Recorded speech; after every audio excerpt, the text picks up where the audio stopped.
సుభద్రకి ఈ ఇంట్లో స్థానం కల్పించలేకపోయినా ఈ రాఖీ పండుగ రోజు ఆయన చేతికి రాఖీ కట్టించి ఆ చిన్న కోరికైనా తీరుద్దామనుకుంటున్నాను.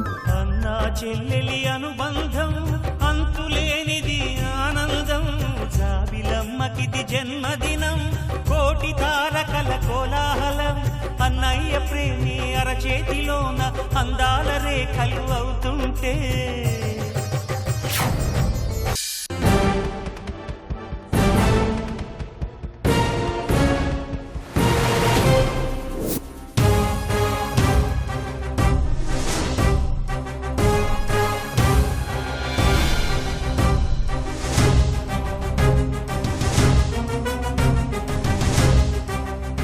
ఏంటి నా కళ్ళకు గంతలు కట్టేసి మీ పాటికి మీరు వాకిట్లోంచి వస్తున్నారు?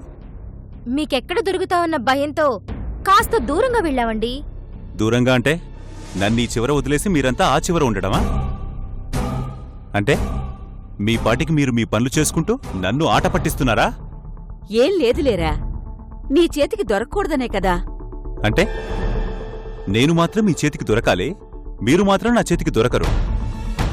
ఏదో అందరం కలిసి ఆడుకోవాలని అన్నారు కదా అని ఒప్పుకుంటే అందరూ కలిసి నన్ను వెధవం చేయాలని చూస్తున్నారా? ఇలాంటి ఆటలకు ఇంకోసారి పిలిచారంటే బాగుండదు చెప్తున్నాను. ఛీ!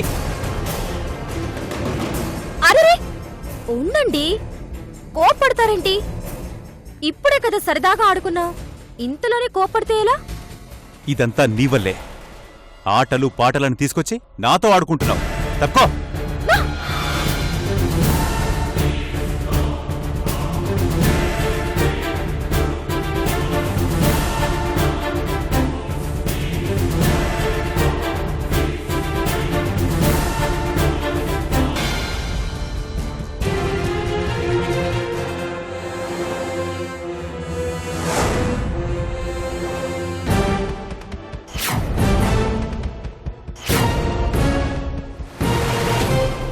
వాడొక్క క్షణం బాధపడినా సుభద్రకి జీవితాంతం సంతోషాన్నిచ్చావమ్మా.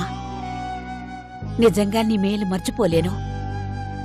తల్లిగా నేను కాని, చెల్లెలిగా అది కాని మేమెవరం చేయలేని పని ఇన్నాళ్లకి నువ్వు చేశావు. దాని కళ్లల్లో ఎప్పుడూ కన్నీళ్లే చూశాం. మొట్టమొదటిసారి ఆనంద బాష్పాలు చూశాను. నాకది చాలమ్మా. ఆ పిచ్చిది ఇంతకంటే ఏమీ కోరుకోదు. నా అన్న నా వైపు చూస్తే చాలు, నన్ను పలకరిస్తే చాలనుకునేది. అలాంటిది దాని చేత రాఖీ కట్టించావు, దాని చేత్తో దాని అన్ననికి స్వీట్ తినిపించావు. మనసారా ఆశీర్వదించేలా చేశావమ్మా.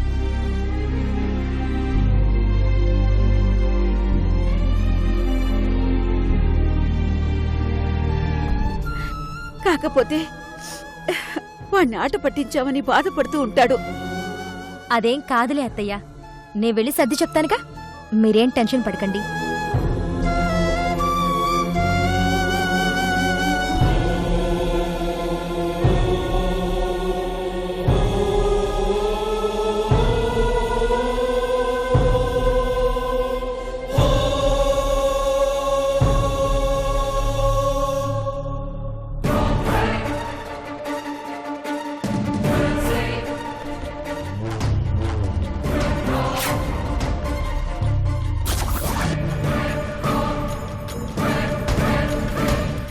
అంతా బానే ఉంది. అన్న గదిలో ఆ ఫోటో పెట్టాను. సుభద్ర సంతోషంతో పాటు నీ పని కూడా అయిపోయి ఉంటే నువ్వు సంతోషపడేదానివి. వెళ్ళాడు కదన్నయ్య, ఇప్పుడు చూస్తాడేమోలే, చూద్దాం.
ఏమండి? ఏంటి ఆడించింది చాలేదా మళ్ళీ వచ్చావు? అయ్యో, కోపమే. అందరూ ఆనందంగా ఉంటే మీరలా కోప్పడితే ఎలాగండి? నన్నాడించి మీరానందపడుతున్నారా? అదేం లేదండి.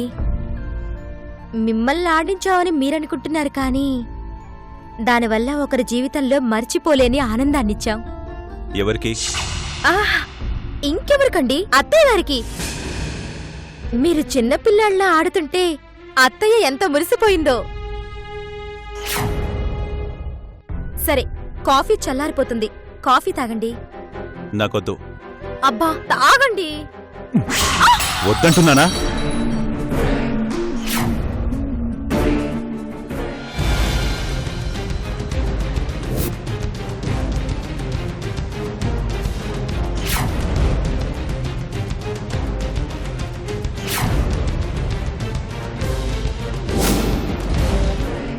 ఏంటండి మీరు?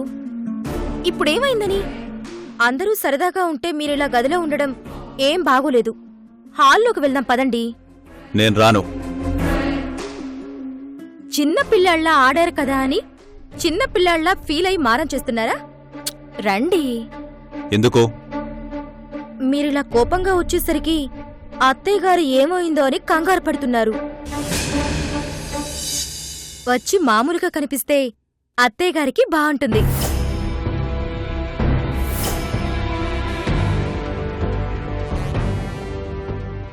మీ కోపానికి కప్పు బలైంది.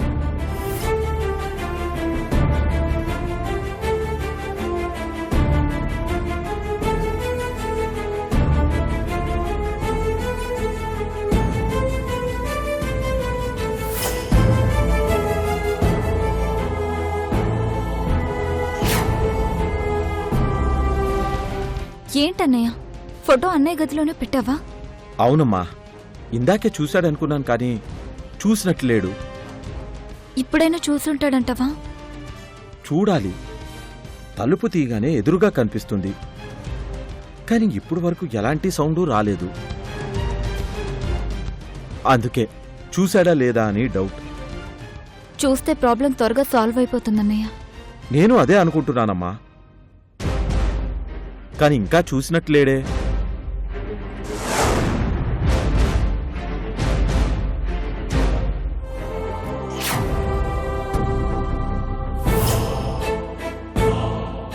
పదండి.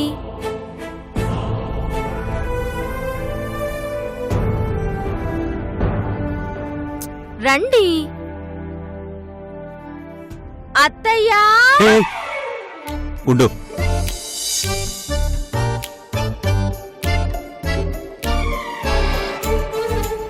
ఎప్పుడు చూస్తా? ఏంటి మీ అన్న చెల్లెల గుసగుసలు? ఏం లేదమ్మా, అన్నయ్య ఇంకా రాలేదని చూస్తున్నాం.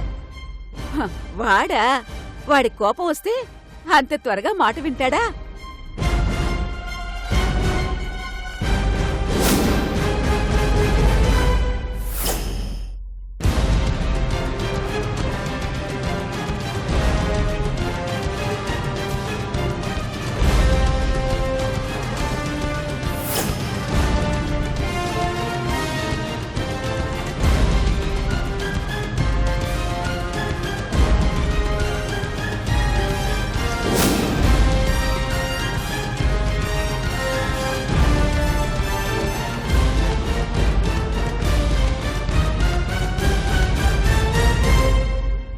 ఎందుకురా అంత కోపం నీకు? ఇప్పుడేం జరిగిందని? ఏదో ఇంట్లో సరదాగా ఉండాలని అలా చేసింది. ఎన్ని రోజులైంది అలా ఇంట్లో ఆడుతూ పాడుతూ ఉండి?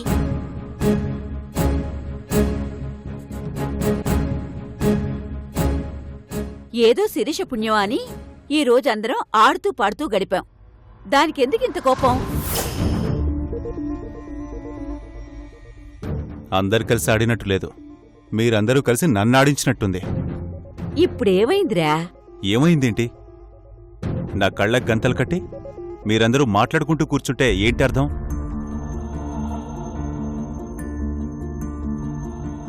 నువ్వింకా దాని గురించి ఆలోచిస్తున్నావా? అదేం లేదులేరా. ఊరందరికీ పెద్ద మనిషివి. ఇంట్లో పిల్లాళ్ళ గంతలు కట్టుకుని తిరుగుతుంటే ముచ్చటపడి చూస్తున్నాం. సరే సరే రా భోజనం వడ్డిస్తాను. నమస్కారం అండి. ఏంటి బాబు? పెళ్లికార్డు తీసుకొచ్చానండి. అమ్మా శిరీష వెళ్ళి తీసుకో. ఉమ్.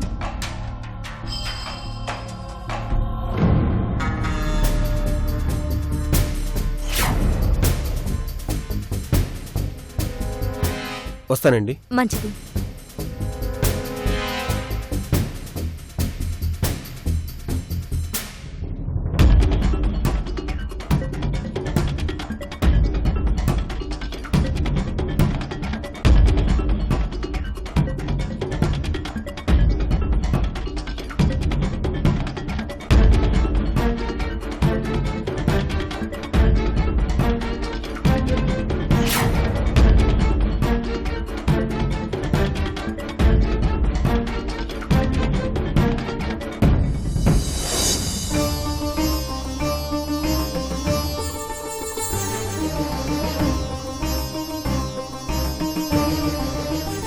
చాలా బాగుంది.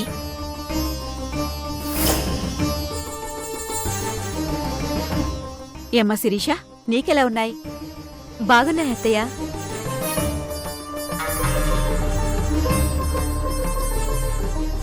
ఎరా నీకెలా ఉన్నాయి? నేను చూసినవే కదా, బాగున్నాయి కాబట్టే ప్రింట్ వేయించాను.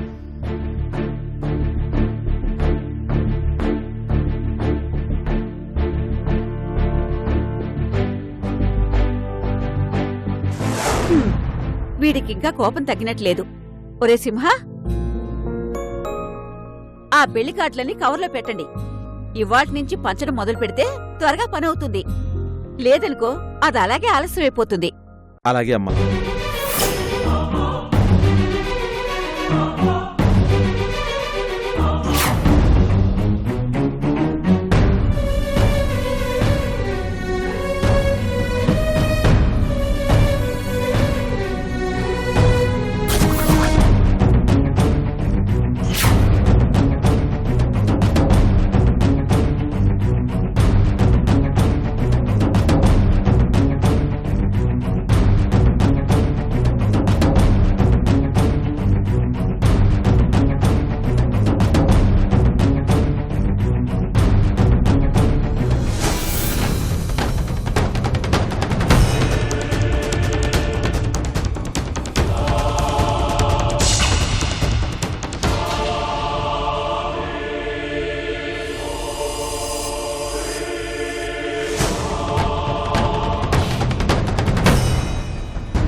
అమ్మా శిరీష, అందులో ఒక కార్డు తీసి దేవుడి దగ్గర పెట్టమ్మా.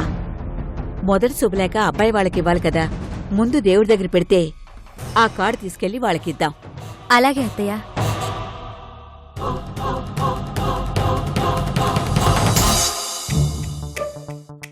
ఏంట్రా బైక్ కాల్ ఫోన్ చేసావు? ఏం లేదురా, కాబోయే శ్రీమత్తో సరదాగా బయటికి వెళ్దామంటే కుదరట్లేదు. ఓహో, ఉడ్బిత తిరగడానిక? మరి అలా అయితే కార్ తీసుకొచ్చావండి కదరా.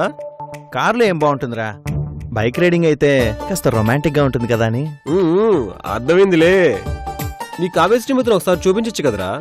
పెళ్లి కాకముందే వాళ్ళ ఇంటికి ఫ్రెండ్స్ ని తీసుకెళ్ళడం బాగోదు కదరా, నేను అందుకే ఇంట్లోకి ఇన్వైట్ చేయలేదు. పర్వాలేదులేరా, జస్ట్ చూద్దామని అడిగాను అంతే.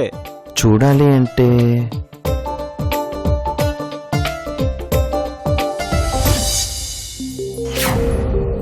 అదిగోరా తనే.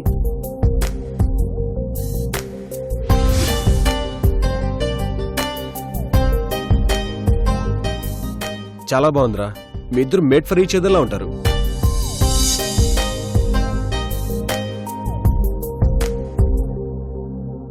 ఓకేరా, క్యారియన్. సిస్టర్ని అడిగా నేను చెప్పు. షూర్.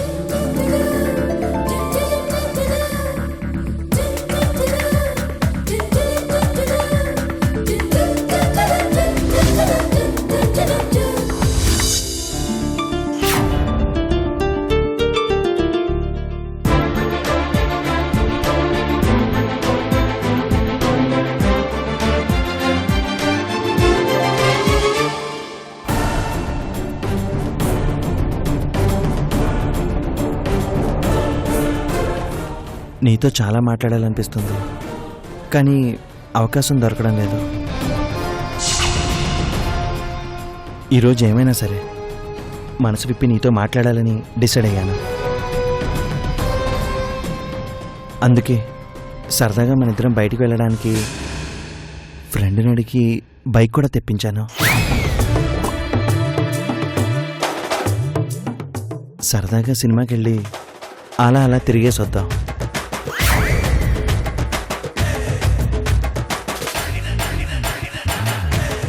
నిజంగా నీ మనసులో కూడా నా మీద ప్రేమ ఉంటే ఏం మాట్లాడకుండా వచ్చి బైక్ ఎక్కు, సరేనా?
ఇలా నిన్ను బైక్ ఎక్కించుకోవాలని, ఊరంతా తిరగాలి అని ఎప్పటి నుంచి అనుకుంటున్నానో తెలుసా?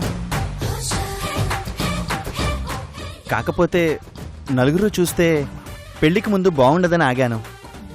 లేదంటే ఈ పని ఎప్పుడో చేసి ఉండేవాణ్ణి.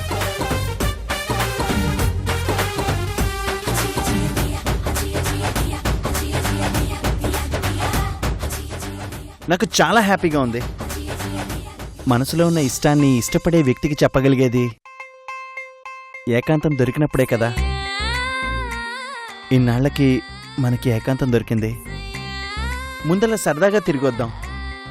ఆ తర్వాత ఏదైనా హోటల్కి వెళ్ళి భోంచేసి ఆ తర్వాత సినిమాకి వెళ్దాం, సరేనా?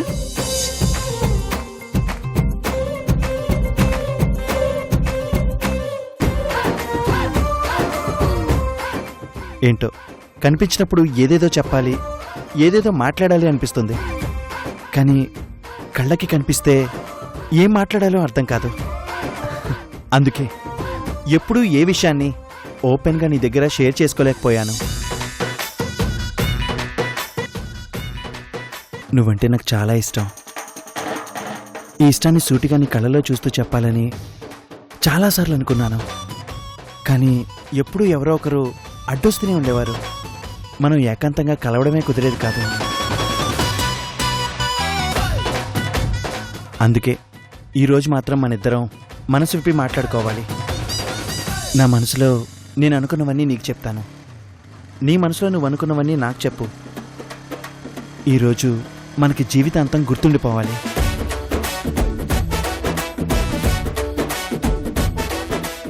అవును, అన్నీ నేనే మాట్లాడుతున్నాను, నువ్వేం మాట్లాడవేంటి?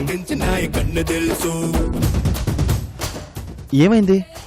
దీపంతా ఆ తడేంటి?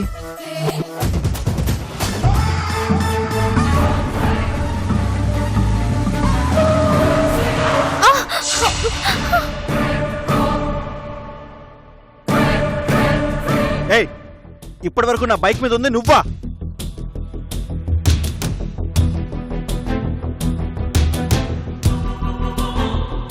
అదేంటి బాబు, ఇప్పటి వరకు మీరు చెప్పిన కబుర్లన్నీ నాకు కాదా? ఏయ్, నీతో నేనెందుకు కబుర్లు చెప్తానే? నేనంటే ఇంతకాలం మీ మనసులో ఇంత ప్రేమ ఉందేమో, నా కోసం ఇంతగా తప్పిస్తున్నారేమోనని. ఈ విషయం ఎప్పుడో చెప్పుంటే ఈ పాటికి పెళ్ళయ్యి పిల్లలు కూడా ఉండేవారు కదా అని అనుకున్నాను. చిచ్చి నర్మై, నీకు నాకు పెళ్ళేంటే? ఏ పని వాళ్ళు పెళ్ళాలుగా పనికిరారా? ఏయ్, ఇక్కడ పని వాళ్ళు పక్కింటి వాళ్ళు కాదు. నేను ఇష్టపడింది అర్చనని. నేను బైక్ ఎక్కమందే అర్చనని. అసలు నువ్వెందుకు ఎక్కావే బైకు? నేనెక్కడెక్కాను? మీరే ఎక్కమన్నారుగా. నేనెక్కమన్నానా? నిన్న మీరెక్కమంటేనే కదా ఎక్కాను. లేదంటే నేనెందుకు ఎక్కుతాను? మీతో ఇన్ని మాటలు పడ్డానికా? మాటలు పడడమేంటే?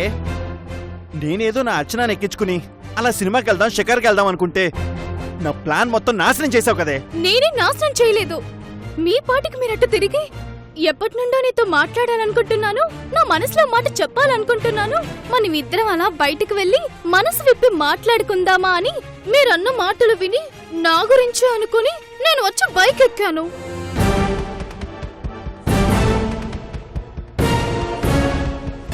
నేను హరి వాళ్ళ ఇంటికి వెళ్ళొచ్చాను.